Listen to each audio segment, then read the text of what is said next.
Legal! Estamos aqui com o bate-papo da nossa entrevista do dia hoje com Roberto Carlos. São tantas emoções. Não é esse não. Peraí. Tá aí, é o Roberto Carlos, jogador, poxa vida. Lateral de Palmeiras, Seleção Brasileira, União São João de Araras, aqui do ladinho de Americana. Roberto Carlos, muito obrigado por estar junto com a gente, ter aceitado esse bate-papo aqui com a gente nesta noite aqui na Notícia FM. Seja bem-vindo. Obrigado. Bom estar com vocês aqui e contar um pouco da minha história. Muito bem, então vamos começar falando de história, exatamente. Vamos bater um papo a respeito dessa história do Roberto Carlos, que é sensacional no futebol. Começou lá atrás. Começou mesmo no União São João de Araras, o Roberto Carlos? Eu nasci em Garça, né? Nasci lá perto de Marília, mas eu comecei minha carreira no União São João em 1988. Subimos para a primeira divisão, naquela época dos times do interior de São Paulo aí, Novo Horizontino, Catanduvense, o América de Rio Preto, quem mais? Tinha grandes clubes aí e um deles era o União São João. E logo em seguida, em 93 eu fui para o Palmeiras. E aí foi onde de verdade começou minha história no futebol. Fiquei 2 anos e meio no Palmeiras, depois fui para a Inter de Milão, fiquei 1 ano, fiquei 11 anos no Real Madrid. Aí eu fui para a Turquia, lá para o Fenerbahçe, fui para a Rússia jogar no Anji, lá de Mahatchkala. Voltei para o Corinthians. Essa é a minha história. Não joguei em muitos clubes, mas eu consegui manter uma boa regularidade em todos os clubes que passei.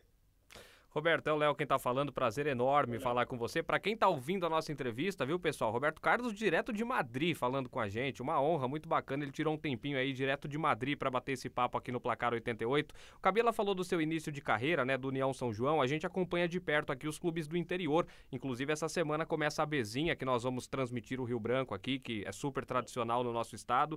O União São João, infelizmente, parou com as atividades, Roberto. A gente fica muito triste porque o União São João, claro, é muito lembrado também por conta de ser o seu clube revelador. Como é que você vê a situação hoje dos clubes do interior aqui do Brasil? Claro que você está na Espanha, você tem uma realidade completamente diferente hoje, mas o Campeonato Paulista, por exemplo, na sua época aqui, era muito mais forte do que é hoje, quando a gente fala de clubes do interior do estado. Como é que você vê a distância, esse fim de muitos clubes, como aconteceu, por exemplo, com o seu União São João de Araras?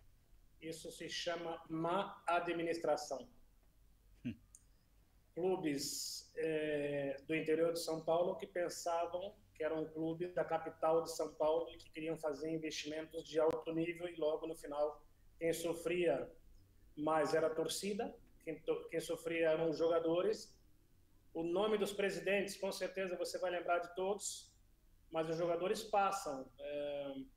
Hoje eu falo isso porque hoje eu trabalho no maior clube do mundo e o Real Madrid só contrata os melhores jogadores do mundo, sabendo que tem em caixa os valores necessários para manter esse jogador durante 3, 4 ou 5 anos. Então o Real Madrid faz um planejamento anual e de contratações anuais para que o clube não tenha dívida. Quando você entra numa dívida, a tendência é você pagar metade da dívida e ela só vai aumentando os juros. Então, se você deve 1 milhão, ano que vem você deve 1,5 milhão. Aí você paga 300, no ano que vem você já vai estar com 2 milhões. E assim vai aumentando a dívida dos clubes e acaba que os clubes do interior de São Paulo desaparecem. A não ser o caso do Novo Horizontino, que vem desde a época do Biadi, né? Que era um presidente que ele sabia muito bem o que ele é um empresário. Na minha época de União São João, nós tínhamos o seu Gilberto Ometo, que era o chefe que controlava toda a parte financeira do clube, mas infelizmente o seu Gilberto morreu e deixou o clube na mão de algumas pessoas, que essas pessoas não tinham o mesmo aporte financeiro que tinha a usina São João. Aí a tendência foi caindo de divisão e automaticamente saindo da primeira, da segunda, terceira e até a quarta ou quinta divisão. Infelizmente o futebol do interior de São Paulo chegou numa fase muito complicada. Se você não tiver um bom financeiro, se você não tiver um bom diretor esportivo e principalmente um bom planejamento de temporada, que acontece é que o time desaparece. E foi isso que aconteceu com o União São João e outros clubes aí do interior de São Paulo. Ô, Roberto, até aproveito, Cabela, me permita, já seguindo, já que a gente está falando disso, eu queria saber se depois que você encerrou a sua carreira de jogador, se alguém ligado à União São João chegou a te procurar, Roberto, para pedir algum tipo de ajuda, algum tipo de auxílio, e caso tenha procurado, se você, né, deu uma resposta positiva ou não, ou caso não tenham procurado ainda e procurem algum dia, se você ajudaria de alguma forma para que a União retome as atividades. Eu não gosto muito de falar sobre esse assunto, porque quando eu fui vendido para o Palmeiras, final de 95, final de 92, 93, eu fiz um empréstimo para o União São João naquela época, e em nenhum momento eu cobrei o União São João por esse empréstimo. Hoje eu sei quanto seria, caso aconteça, de um investidor chegar no União São João e botar o time para funcionar, eu sei quanto que o União São João me deve. Eu sei que o Zé Mário Pavan, ele sempre me disse que, caso apareça algum investidor, que eu já busquei vários, mas viram a situação do clube e acabaram dando um passo atrás, mas eu continuo, pelo meu conhecimento aqui na Europa, ou até mesmo nos Emirados Árabes, de aparecer um doido da vida aí e colocar dinheiro, não só no União São João, nos clubes do interior. E eu tenho feito muito esse trabalho. E de verdade, eu repito, o meu empréstimo para a União São João, na época, foi porque o time precisava pagar os jogadores. Por isso que me venderam naquela época. Então, a União tem uma dívida comigo e eu tenho uma dívida com a União.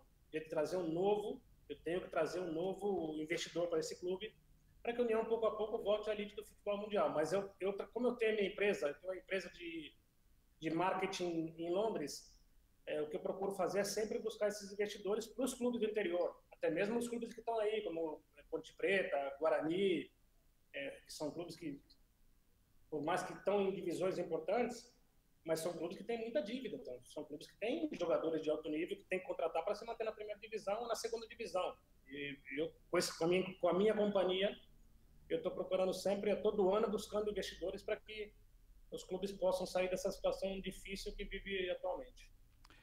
Que bacana, que legal. É bom saber dessa história do Roberto Carlos pós-futebol, não é? Sim. Afinal de contas, no futebol, dentro das quatro linhas, a gente não precisa nem falar o que foi o Roberto Carlos, todo mundo lembra e sabe. Roberto, nós estamos vendo atualmente muitas contusões musculares, E a gente lembra do Roberto Carlos como é que eu posso falar? Um físico... Não máquina, não, máquina não. Máquina não, mas tinha um físico invejável. Isso, um físico invejável. Pronto. E um chute que era não era uma máquina, mas cara, era um torpedo. O que eu colocava o Roberto Carlos de atacante no meu PlayStation 1, rapaz do céu, é uma enormidade. Todo mundo me fala isso, velho. Não tem como. É muito legal. Também o chute era brincadeira, né? Eu nunca me machuquei. Exatamente, essa a pergunta.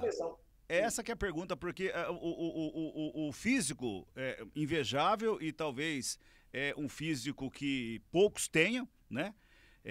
De repente até genético, né? Não sei, não conheço a família do Roberto Carlos, mas talvez genético. Mas eu não me lembro realmente do Roberto Carlos ter contusões assim sérias de lesão muscular. E hoje em dia o que a gente mais escuta falar é lesão muscular, Roberto Carlos. O que mudou?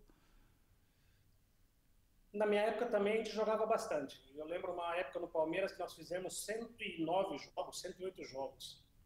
Eram jogos com clubes, era Copa Rio São Paulo, Campeonato Paulista, jogos da seleção, na época a seleção sub-20, logo a seleção absoluta. Mas também tinha aquele tempo de descanso. Foi o que você falou. O meu pai, ele tem uma genética muito boa, e eu puxei meu pai. Eu só me machuquei uma vez no jogo do Fenerbahçe contra o Sevilha, na Champions. Eu tive uma fratura na perna, que o jogador um francês do escanteio pisou na minha perna e acabou afundando o meu osso. Mas de lesão muscular eu nunca tive. Hoje, infelizmente, a gente vê muitos jogadores aqui, no próprio no Real Madrid, a gente tem muitos jogadores que se lesionam pela sequência de jogos, né?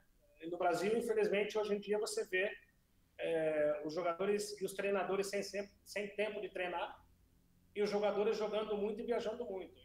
Esse futebol moderno, com tanta intensidade, é normal que os jogadores se lesionem, por mais que a parte de fisiologia seja boa. Ou a gente diminui o número de jogos, ou a gente não vai ter jogos bons, jogos lentos, e os melhores jogadores, considerados no nosso país, os melhores dos jogadores do país, se machucando, ao mesmo tempo você perde muita qualidade. Roberto, quando falam que o Roberto Carlos é o maior lateral esquerdo da história, você aceita esse rótulo? Não, eu posso ter entrado aí no grupo de 5, 6 jogadores regulares, responsáveis e vencedores dentro desses 27 anos que eu joguei futebol, mas ser o melhor do mundo na minha posição me alegra muito, eu fico feliz que as pessoas me utilizem como exemplo, mas o melhor eu nunca me considerei. Falo com todo o coração. Eu me incluo numa lista de grandes laterais que o Brasil já teve. E quem que é a sua referência na posição? Eu acho que o Branco e o Júnior no Brasil e o Paulo Maldini aqui fora. O Branco foi meu professor, o Júnior o meu maestro, e o Maldini é um jogador fantástico, que tive a oportunidade de jogar contra ele, e é gostoso hoje, quando eu viajo com o Real Madrid, que encontro o Paulo, ele conta suas histórias, e que para ele também me considera como uma referência na carreira dele também, no finalzinho de carreira, porque eu acho que eu e o Cafu, a gente mudou aquela coisa do lateral, né? Tanto a lateral esquerda como a lateral direita, a gente melhorou um pouco, nós fizemos com que os laterais fossem um pouco mais determinantes em certos momentos do jogo, não é aquela coisa só de cruzar. A gente fazia gol, a gente ia por dentro, a gente dava pedalada, a gente dava chapéu. Eu acho que eu e o Cafu, nós mudamos um pouco essa mentalidade daquele lateral ofensivo, sendo defensivo, mas ao mesmo tempo determinante em cada jogo que a gente fazia. Algum jogador que ficou na barreira numa cobrança de falta pediu para você chutar fraco? Não, nenhum. Vai com calma aí, Roberto. Vai com calma aí. Só na Rússia uma vez, que o cara era tão chato. O juiz colocou a barreira, só ele que dava passo para frente, para perto da bola. Eu falei, vou acertar esse cara para não ficar na barreira nunca mais. E acabei acertando ele ficou lá um bom tempo no chão. Eu fui lá pedir desculpas a ele, mas é por culpa dele mesmo, não foi por culpa minha, não. Tem um meme. Eu não sei, o Roberto Carlos deve ter visto uma cobrança de falta que o cara da barreira toma bolada de todo lado, né? Ele fica de costas à barreira, a bola bate na trave e na cabeça dele, né? Você já imaginou se fosse o Roberto Carlos? Podia enterrar o cara com aquelas boladas lá. Era morte na hora ali, isso é louco. Roberto, eu queria fazer uma pergunta pra você agora como corintiano, porque a gente não esconde aqui. Você é corintiano? Eu sou corintiano, lógico que eu sou corintiano. Você é corintiano? Rapaz, eu sou santista. E quando eu falei uma vez que eu era santista, a torcida do Palmeiras ficou brava. Rapaz. A torcida do Corinthians ficou brava. Então, não, mas... futebol não pode falar, vocês podem. Mas então, a gente aqui não atingiu o status do Roberto Carlos, né? Então a gente pode falar tranquilo que não tem problema nenhum. Mas eu queria saber o seguinte, Roberto, você jogou no Corinthians e claro que quando você foi pra lá, a nossa emoção aqui de corintiano, poxa, reunir Ronaldo e Roberto Carlos, meu Deus do céu, será que eu tô sonhando, né? Era uma coisa realmente fora de série pra gente naquele momento. Quando você saiu, eu não trabalhava ainda na imprensa esportiva. Pode não parecer. Ele é novinho ainda, eu sou novinho. A gente acompanhava, né? Eu não trabalhava ainda. E muitas vezes a gente acompanha aqueles programas esportivos onde só o clube dá a versão dele. A gente não ouve o lado do jogador. Eu queria saber de você, agora que a gente tá tendo essa felicidade, essa oportunidade de bater esse papo com você, na sua saída lá do Corinthians, por que exatamente você saiu? Se você queria ter ficado mais? E como que é a sua relação, se é que ela existe, com dirigentes que ainda estão lá no Corinthians hoje, Roberto? A minha amizade com o Andrés é muito boa, com o Roberto é muito boa, o atual presidente. Com a torcida é muito boa, só tem uma minoria que foi lá torrar minha paciência um dia depois do jogo contra o Tolima, porque eu viajei para a Colômbia aquele dia. E o Ronaldo, nós viajamos para lá. Eu treinei o dia antes do jogo. E eu estava pronto para jogar. Estava prontinho para jogar contra o Tolima. Aí depois falaram que eu estava com medo de jogar contra o Tolima, que eu tive que explicar, poxa, para quem jogou contra Barcelona, Argentina, Manchester United, final de Copa do Mundo, final de Copa do Mundo, não é um problema de medo. Aconteceram várias coisas aquele dia lá que não vem ao caso agora discutir, mas eu estava pronto para jogar e o Tite resolveu colocar outro lateral, que foi uma decisão dele, acabou dando errado porque nós perdemos de 2-0 aquele jogo.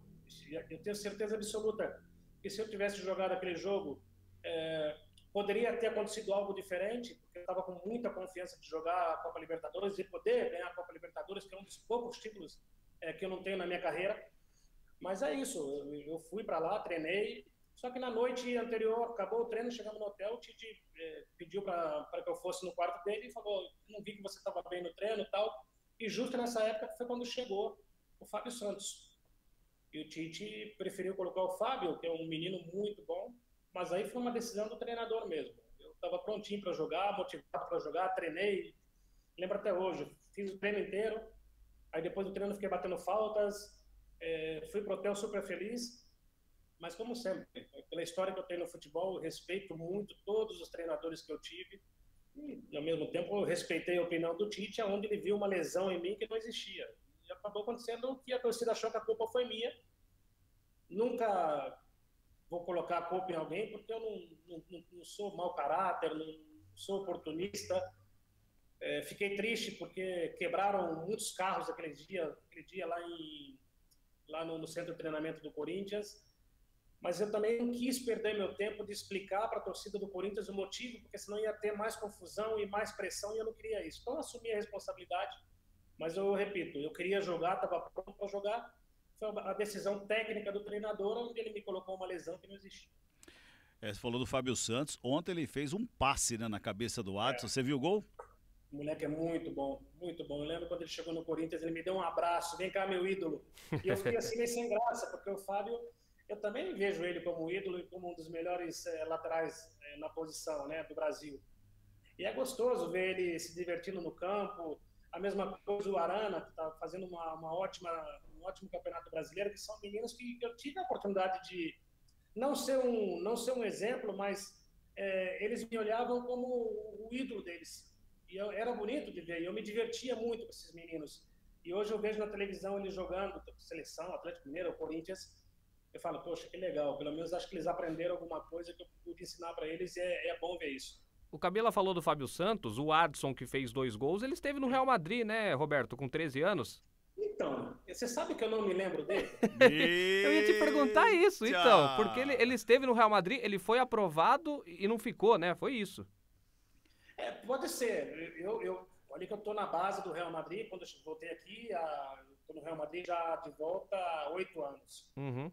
Eu não me lembro, assim, posso ter escutado alguma coisa aqui, mas eu não me lembro ter tido a oportunidade de vê-lo treinar ou de receber alguma notificação do clube dizendo que ele foi aprovado. Pois é, porque a informação... eu estava vendo na televisão ontem, eu falei... Estranho. A informação é que ele foi aprovado e os pais não conseguiram arrumar um emprego na Espanha para poder ficar por aí. Por causa da lei, o pai tem que morar aqui 5 anos antes de o menino jogar, por isso que eu não tive a oportunidade de conhecê-lo. Mas é assim, Real Madrid, quando eu falo do Real Madrid, a gente está acompanhando o Real Madrid, eu estou aqui no total são 20 anos. É uma vida. É uma vida. É o Léo Carigo quase. Eu tenho 26, pô. E ontem, quando eu vi isso, tanto que ele nem respondeu, né? Depois do jogo, ele não respondeu. Que a jornalista da televisão perguntou para ele, porque ainda bem que o Real Madrid não deixou. Isso, foi mesmo. O Real Madrid não aceitou, mas aí foi um tema burocrático onde ele não tinha possibilidade de ficar por causa dos pais. Pois é. Agora, você falou do Arana, né, o Roberto Carlos? Você falou do Arana e eu vejo o Arana como um dos laterais aí que vão assumir a camisa amarelinha. E talvez até no Catar. Essa é a minha opinião. E a sua? É que o Arana, sabe qual é o problema do futebol? O futebol ele tem muitos altos e baixos, né? Uhum. O Arana, quando ele estava no Corinthians, que ele veio para o Sevilha, aquele jogou pouquíssimo. Aí todo mundo desapareceu com o Arana. Só que eu estou acompanhando o menino. Eu que tenho a oportunidade de acompanhar todos os campeonatos do mundo inteiro, estou acompanhando o menino.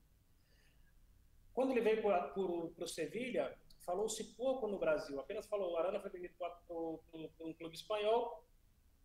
E quando ele chegou, ele desapareceu. Era banco, era tribuna, jogava pouco. E eu estou falando, esse moleque é bom. Esse menino é bom jogador. E agora, ele voltou a jogar de novo o futebol que ele está acostumado a jogar. O Arana nunca foi ruim. O Arana foi um jogador de média boa para alta. Ele nunca foi lá para baixo. Ele conseguiu manter uma boa regularidade, por isso que coloca ele hoje como um dos melhores da posição no Brasil, e eu espero que seja no mundo outra vez, porque é um menino bom demais. Antes de qualquer jogador, existe um ser humano, e o moleque é maravilhoso. Sobre ser titular ou não no ano que vem, o Tite ele tem esse costume de ter a base dele. Né? Do mesmo jeito que o Arana pode jogar, o Felipe Luiz pode jogar. Do mesmo jeito que o Felipe Luiz pode jogar, o Alexandro pode jogar. Ou o Renan Lodge pode jogar. Ou seja, são jogadores que vão representar muito bem a seleção brasileira. Se eu fosse treinador, eu já estava ficando louco, porque eu não sabia quem ia colocar para jogar. Depende do momento. Pode ser que o Arana esteja no melhor momento, tem a oportunidade de jogar. Só que jogar no clube é uma coisa e jogar na seleção principal é outra. A responsabilidade aumenta, você não pode se equivocar, você tem que estar preparado para uma crítica, para um gol, para ser um exemplo dentro do vestiário, para ser a voz alta dentro do vestiário em relação à imprensa. Então, não é apenas jogar futebol. Eu acho que ele pode jogar, sim, pode jogar, pode ser titular, mas vamos ver, tem tempo ainda, ele vai ter tempo de mostrar o futebol dele na seleção absoluta, na principal, e é um jogador que, para um treinador de uma seleção, é muito fácil você escolher, na hora da convocação, os laterais para a seleção brasileira. O Brasil, o setor da seleção brasileira, já que a gente está no assunto seleção brasileira, o meio-campo acho que é o setor mais criticado, mais falado, mais criticado da seleção brasileira. Depende do sistema que você joga. Exato. E o Brasil, hoje, o Brasil tem um jogador que, na minha opinião, ele seria, eu volto a falar, na minha opinião, seria titular absoluto da seleção brasileira e não foi convocado, que é o Gerson. Sim. O Gerson está jogando um futebol desde o ano passado sensacional. E começou bem na França também agora. Começou bem na França, exatamente. E não foi convocado pelo Tite. Você convocaria ele? Então, é o que eu tô falando. Ser treinador da seleção é fácil você escolher os 23. Agora, colocar para jogar assim é difícil. Você convocar o cara e logo não colocar ele para jogar, ou colocar 5 minutos. Às vezes é melhor deixar ele jogando no clube dele, que ele sente mais à vontade, do que levar o menino para a seleção, perde 10 dias de temporada, joga 5 minutos, não conseguiu jogar bem. Deixa ele no clube. Aí quando você convoca o Gabigol, Sim. Gabigol, poxa, temos o Neymar, temos o Gabriel, aí coloca o Gabi para jogar 30 minutos. Não consegue fazer gol lá. No Flamengo é uma coisa, na seleção é outra. É difícil ser treinador da seleção brasileira porque você tem muitas opções e pouco tempo para colocar esse cara para jogar, sabendo que o treinador tem que ter a referência dentro de time. Goleiro, laterais, meio campo e principalmente os 2 atacantes. No meio você pode mudar. Quer a minha opinião de verdade? Deixa o Gerson jogar no Olympique de Marselha. Lá ele está tendo tempo de demonstrar o trabalho dele fora do continente sul-americano. E caso necessite a seleção brasileira de um jogador igual o Gerson, ele está na lista. Agora, levá-lo por levar, não dá tempo. São só 2 jogos. E se faz um jogo ruim, tem que só volta daqui 20 dias, um mês. É difícil, é muito complicado para o jogador. Eu prefiro que ele continue no Olympique de Marselha jogando, caso o Tite necessite que ele seja convocado.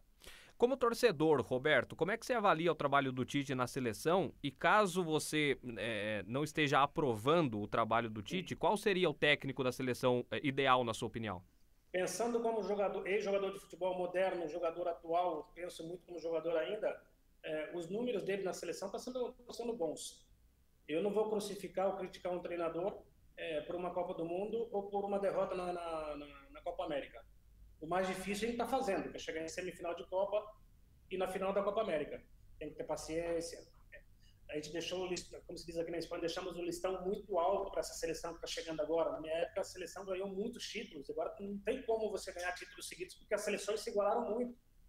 Né? Você ia jogar contra a Venezuela, a gente conseguia jogar bem, porque a seleção brasileira conseguia jogar bem. Bolívia, a seleção conseguia jogar bem, era 3-0, 4-0. Hoje, para você ganhar de 1-0, você tem que suar, porque hoje é complicado de jogar. Uma coisa que eu acho que a gente fez que não está adiantando muito é usar o futebol europeu como exemplo. Nós temos a nossa maneira de jogar. A gente não pode perder a nossa identidade de futebol. Podemos pegar alguma coisa deles? Porque antes eles usavam a gente como exemplo. Agora nós estamos tentando pegar as coisas deles e não serve. Nós temos a nossa forma de jogar, o nosso estilo de jogo que fez a seleção brasileira ser campeão muitas vezes. Vamos ver se a gente consegue voltar pelo menos, pegar um pouco mais do nosso futebol e incluir esse mínimo do futebol brasileiro na seleção brasileira. Hoje você está... Falta ousadia, né? Só para completar, falta ousadia na seleção brasileira, que é o brasileiro que tem. Por isso, antes a gente pegava a bola, a gente se divertia com a bola. É verdade. Roberto... Hoje a gente joga com a bola já pensando em voltar para marcar, porque tem que estar tudo muito bem organizadinho, que futebol, tudo no papel, aqueles movimentos. Temos que voltar a ser o Brasil de antes. Hoje você está comandando a equipe de base do Real Madrid, é isso? Não, eu faço parte da diretoria do Real Madrid, sou mentor da base do Real Madrid. Certo. E eu estou fazendo agora minha licença de treinador e tenho que voltar a treinar no Juvenil A, no Juvenil B, para somar horas de treinamento, mas já estou me preparando para ser treinador daqui uns 15 anos. E será que veremos... 15 anos? Então, ele falou 15 anos e abriu um sorrisão lá.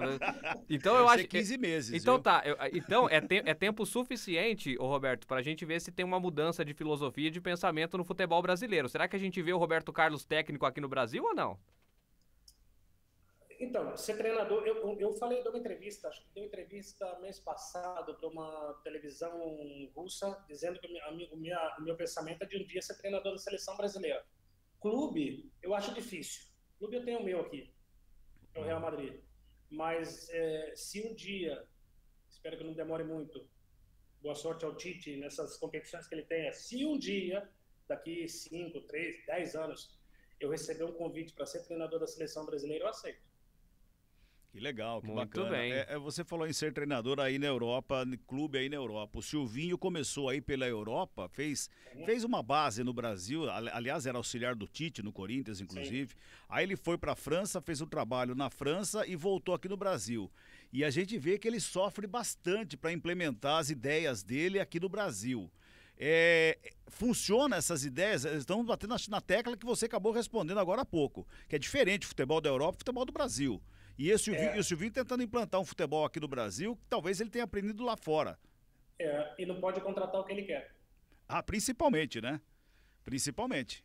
É um time bom, o Corinthians tem um time bom, porque ganhou com o Tite, ganhou com o É um time bom, não é um time bom, é bom. Claro. Eu vejo o Corinthians, o Silvinho ele tem um sistema mais tático. O Corinthians ganhou títulos se defendendo e jogando no contra-ataque. Se você colocar esse Corinthians atual para atacar, você toma 5. Então você vai pouco a pouco organizando o time. Você viu ontem o jogo, pelo menos já deu uma melhora com as novas chegadas dos novos jogadores. Juliano e Renato Augusto. E o Renato Augusto, você entra no campo, você já vê a diferença do time. É verdade.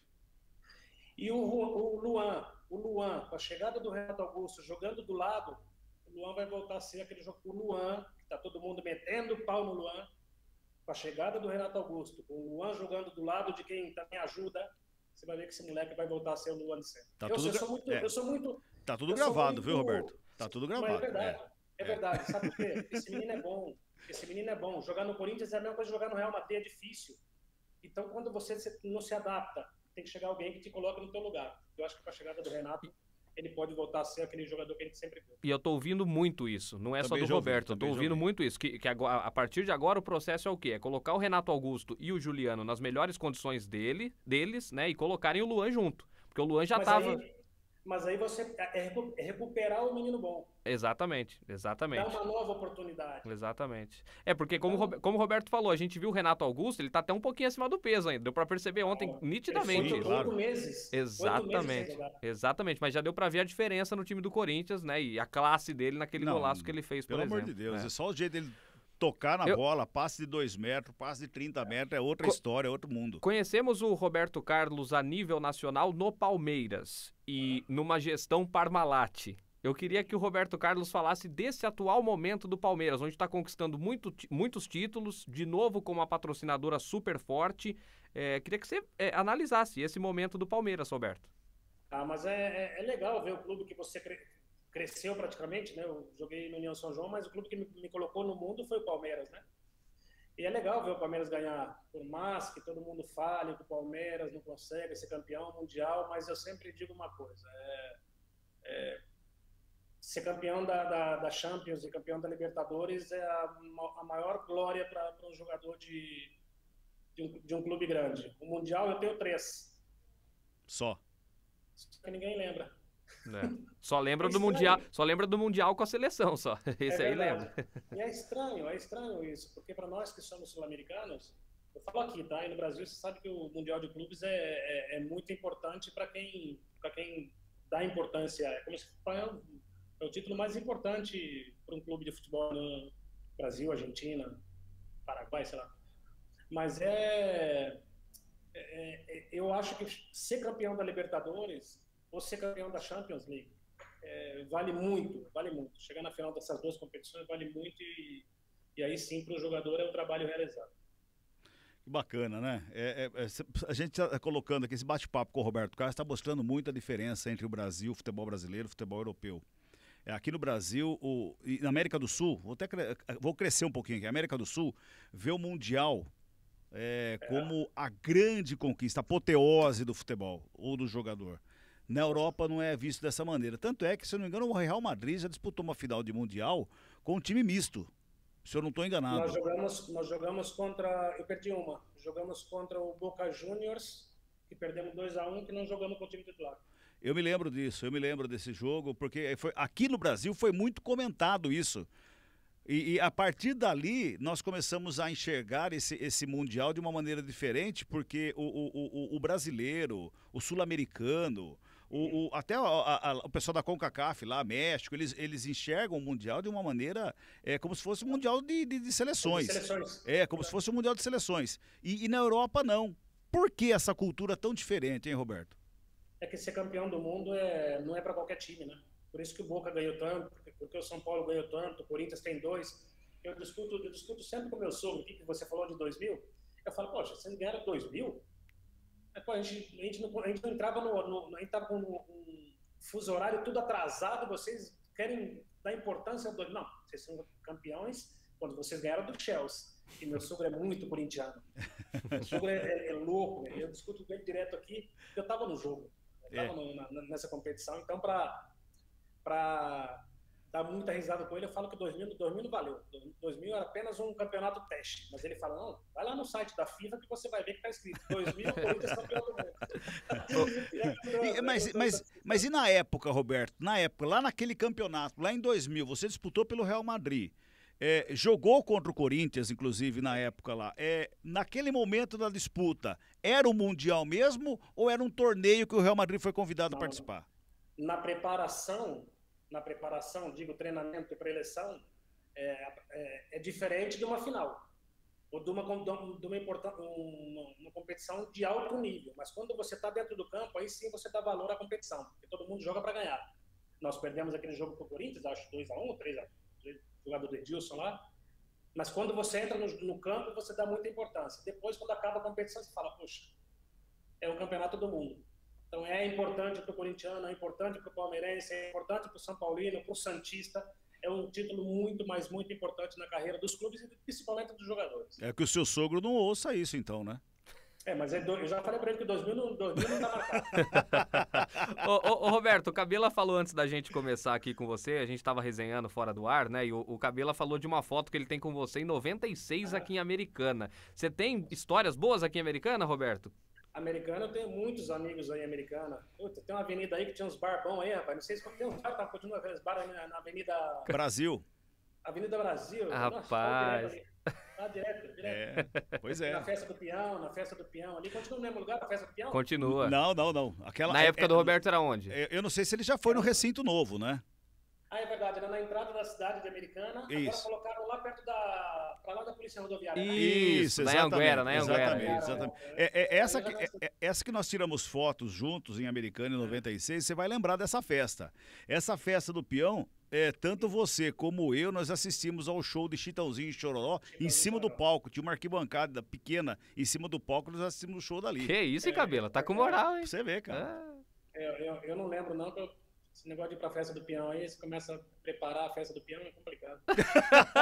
Tem vontade de vir pra cá em festa do peão? É bom não falar, isso aí é bom não falar, deixa quieto, né? É bom não falar, jogador de futebol não bebe.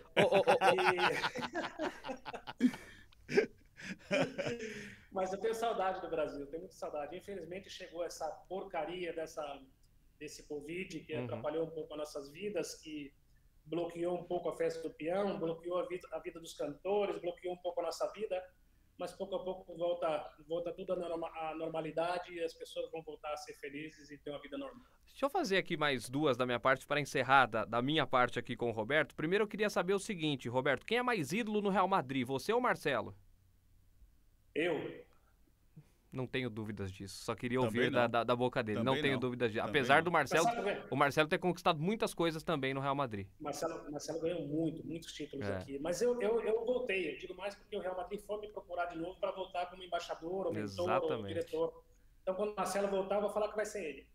A última da minha parte aqui, já emendando duas em uma rapidinho. O maior parceiro do Roberto Carlos, independente da Ronaldo. posição, Ronaldo, também já esperava essa resposta, não sei por quê. E o Então maior... por que perguntou? Não, porque eu queria ouvir da boca dele, ué. Eu tô perguntando, eu queria ouvir da boca dele. E o O maior... Ronaldo é meu irmão. Até hoje vocês têm contato, ô, Roberto? Ah, o Ronaldo tá na Espanha agora. O Ronaldo tá em Ibiza agora, falou que precisa descansar. Ele vem para cá quinta-feira. Quinta-feira ele já tá aqui em Madrid, já vai pagar a conta, vai pagar o almoço. Que legal, que legal. E Mas o eu técnico? falo com ele sempre. E o técnico, seu maior treinador? Ah, difícil falar. Eu tive os melhores. Parreira, Zagallo, Vanderlei Luxemburgo, Valdir Espinosa, Felipão. Adailton Ladeira, Filipão, quem mais? Falei Capello? Não, Fábio Capello não. Capello, Gus Hiddink, Jupp Heynckes. Uhum. Putz, a lista é grande, a lista é muito grande. E o jogo mais marcante sem ser a final da Copa do Mundo, Roberto? Todos os outros. Sensacional, muito Boa, bom. muito bom. É que de verdade, eu só participei, eu tive a felicidade, eu converso muito com meu pai sobre isso, eu tive a felicidade, a sorte e o privilégio de jogar nos maiores clubes do mundo e jogar com e contra os maiores jogadores do mundo. Então, isso é um dom de Deus, sou muito agradecido a Deus por me dar o dom de jogar futebol e de ter vivido em épocas com grandes jogadores e ter sido, para esses jogadores também, o palhaço do vestiário. Onde está o Roberto? Chama ele já para cá. Foram 27 anos de carreira, assim, fantástico, velho. Eu não tenho, mesmo quando eu perdi, ou tentaram me colocar culpa, ou me criticaram, eu levo isso com a maior tranquilidade do mundo, porque no momento da crítica é onde você mais aprende, no momento que você ganha títulos, é gostoso divertir e tá feliz, mas eu sempre fui de dividir as conquistas com os meus companheiros. Tentaram me colocar culpa muitas vezes, eu assumi, nunca retruquei, deixei passar. E momentos como esse, como vocês aqui, que eu posso explicar um pouco. 98, o que aconteceu com o Ronaldo, 2006, quando o Galvão tentou colocar uma culpa em mim de uma coisa que ele nem sabia que estava acontecendo. Mas ele não fala de 2002, ele não fala das Champions que eu ganhei, ele não fala do meu trabalho aqui com o Real Madrid, ele não fala da minha vida familiar, que é maravilhosa, ele não fala dos meus momentos bons. Não é fácil você jogar no ar uma porcaria. Quem quer acredita e quem não quer não acredita, porque sabe da minha índole, do meu caráter e de tudo que eu fiz pelo futebol. Vocês conversaram depois disso, você e o Galvão? Ixi, conversando, bebendo, jogamos conversa fora. Então tá tudo bem, então. Não, mas nunca teve nada errado. Eu só falei para ele que não inventasse história, porque ele não sabia nada de futebol. Muito bem. Muito grosso. Muito bem. Mas ele é meu amigo, por isso que eu falei isso pra ele. Se fosse meu inimigo, eu tinha dado um soco na cara dele. Não, brincadeira. Oh, tá gravado, hein? É brincadeira. O Galvão é um dos grandes amigos que eu fiz no futebol. Me surpreendeu muito quando ele saiu com essa notícia, para colocar a culpa em alguém, porque no Brasil, infelizmente, a gente sempre encontra um culpado, né? Felipe Melo, Zico, Roberto Carlos, Sócrates, Júnior, e assim foi. Tem sempre o culpado, mas a culpa é nossa. Meu pai falava sempre, vai estudar. Eu falei, não, pai, quero jogar bola. E quando você chega num nível tão gostoso e tão alto dentro do teu trabalho, você tem que respeitar e entender todo tipo de crítica e elogio. E a culpa do 7-1, tem alguém específico? A culpa é sempre nossa. Você sabe muito bem que no futebol, quando ganha, ganha todo mundo. E quando perde, perde todo mundo. Isso é dentro do vestiário. Fora você tem a oportunidade de colocar a culpa em alguém, mas dentro do vestiário, principalmente na minha época, eu sempre falava, vamos tentar ser um grupo. Ganhando, somos vencedores. Se perder, somos todos perdedores. Muito bem, que papo bacana, que resenha que rendeu. A hora passou que nós não vimos. Quase 40 minutos de papo, rapaz. Que é isso? Você fala muito. Eu sou narrador, você que fala muito, Roberto. Mas sabe o que é legal? O legal da minha vida é contar história. Foram 40 minutos, mas se eu ficasse com vocês aqui, seriam 2 horas, porque tudo que eu vivi do futebol e tudo que eu vivo com a minha família, com meus filhos, com meus pais que moram aí em Corderópolis, são momentos tão gostosos que as pessoas me veem mais como jogador de futebol, mas a minha vida pessoal, as pessoas não sabem como eu sou.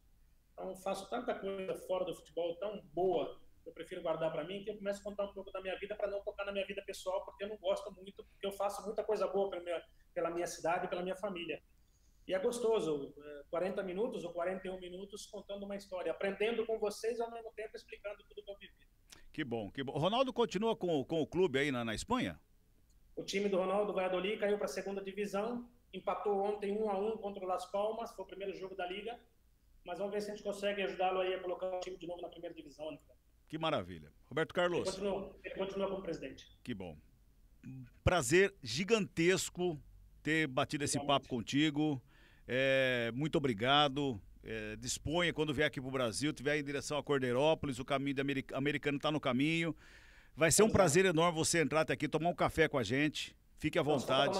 Se for para tomar café, eu não entro. Não, se quiser a gente mostra os bares para você, a gente mostra. A gente leva você na Vinda Brasil também, não tem problema. Não tem problema. Aliás, já tem a programação pronta aí. Porque a Rádio Notícia é uma emissora que é dirigida por pessoas que realizam festa de peão. Sumaré Arena Music. Tem a Sumaré Arena Music. Então você é convidado para vir para o Brasil para acompanhar o Sumaré Arena. Caramba, velho, é tudo grátis? Podemos ver, no nosso camarote. Mas você acha que nós vamos ter coragem de cobrar do Roberto Carlos? Eu tô louco, então. Pode me colocar na lista. Hein? Opa, já está. Já está. Obrigado. Vocês estão convidados também, quando puder, tiver um tempinho aí nas férias, vem aqui para Madrid. O Real Madrid está terminando o estádio, o Santiago Bernabéu vai estar reformando. Então vocês estão convidados também a vir ver os jogos e ao mesmo tempo ficar no meu camarote aqui com a minha família. Que isso. Agora que eu tenho o seu contato, pode ter certeza. Bora. Passou a pandemia, eu tô indo para aí, Roberto. A hora que quiser. Tá tendo público já aí no estádio? 30%. 30%. Muito bem. Muito bem. Roberto, realização de um sonho, viu? Aqui da minha parte. Obrigado de coração, viu? Obrigado a vocês. Muito bom falar com vocês. Obrigado, Roberto. Deus abençoe. Bom dia. Valeu. Sempre. Amém. Cuidado, tchau.